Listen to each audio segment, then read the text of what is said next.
Bonjour, très ravi de vous trouver une autre fois sur ma chaîne. Alors, dans cette séance, on va essayer de parler des modes et des temps. Alors, les modes et les temps, la conjugaison française comporte 5 modes. إذن كيكونوا عندنا 5 modes. L'indicatif, alors le premier mode, c'est l'indicatif. Alors, vous avez l'indicatif. Le premier mode, c'est l'indicatif. Alors, le mode indicatif comporte ou bien contient combien? 10 temps. Donc, chaque mode, on a des temps.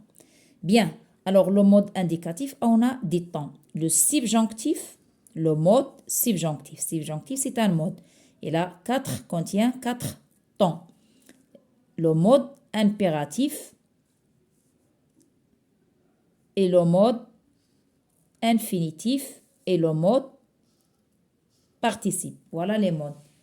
Donc, les 5 modes indicatifs, subjonctif, impératif, infinitif et participe. Donc, on va savoir combien comporte chaque mode. Bien, il existe 2 types de temps. Alors, pour les temps aussi, on a 2 types. On a les temps simples et les temps composés. Bien. Alors, un temps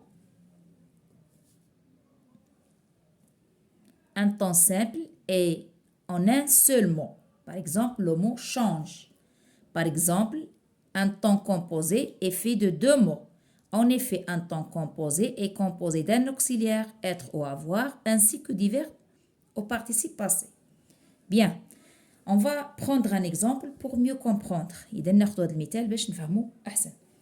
Prenons un exemple. Si l'on veut conjuguer le verbe changer, le verbe changer. Au passé composé, temps évidemment composé. Le mot, c'est un temps composé. Le passé composé, c'est un temps composé. Donc, il contient 2 mots, bien sûr. Bien. On va utiliser un auxiliaire avoir auquel on ajoute le participe. D'accord? Le participe passé du verbe changer, c'est-à-dire changer. Cela donne à la première personne du singulier « j'ai changé ». Vous obtiendrez ainsi tous les temps composés. Une seule chose va varier, c'est le temps de l'auxiliaire. Si vous connaissez les temps simples, vous trouvez facilement les temps composés.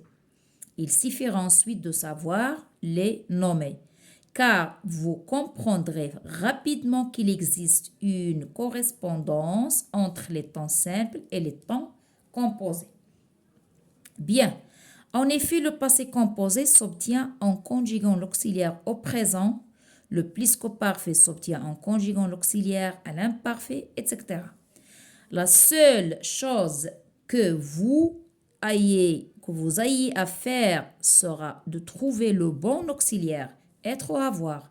إذا كيبقى عندنا المشكل غير باش نشوفوا واش غنستعملوا l'auxiliaire être ou bien l'auxiliaire avoir. Puis l'ajouter ou bien puis d'ajouter enfin le participe passé du verbe que vous voulez conjuguer. Voilà un schéma qui va nous résumer tout ça. Bien. Alors les modes et leur temps. On a dit qu'on a bien sûr les modes déjà. Il y a des modes personnels et d'autres impersonnels. Et voilà, on a dit qu'on a 5 modes. Voilà, 1, 2, 3, 4 et 5. Voilà les modes. 3 modes sont personnels et 2 modes sont impersonnels. Et bien sûr, dans chaque mode, on a les temps. On a dit que l'indicatif comporte on a dit 10 temps. Voilà, contient 10 temps. Alors, l'indicatif, on a des temps. 1, 2, 3, 4, 5, 6, 7, 8, 9, 10. C'est-à-dire, on a le présent, le passé composé, l'imparfait, le plus qu'au parfait, passé simple, passé antérieur, futur simple, futur antérieur, conditionnel présent et conditionnel passé. Voilà. Donc, l'indicatif, on a 10 modes, 10 temps, pardon. Le mode indicatif contient 10 temps. Pour le mode subjonctif, contient 4 temps. On a dit ici au début, le subjonctif 4. Donc, on a le mode subjonctif contient 4 temps, le présent, le passé, l'imparfait et le parfait. C'est-à-dire le subjonctif présent, le subjonctif passé et l'imparfait et le parfait. Le subjonctif, l'imparfait du subjonctif et le parfait du subjonctif. Pour l'impératif, alors pour l'impératif,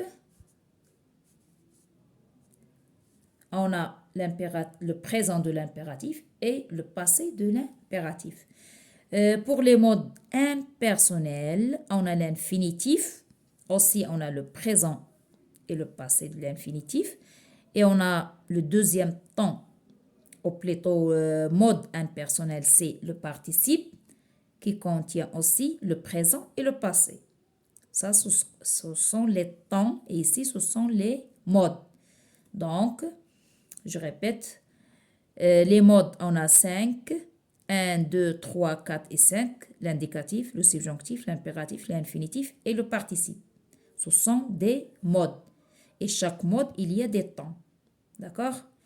Et bien sûr, on a dit que les modes, il y a les modes personnels et les modes impersonnels. Les modes personnels, on a 3. L'indicatif, subjonctif, impératif.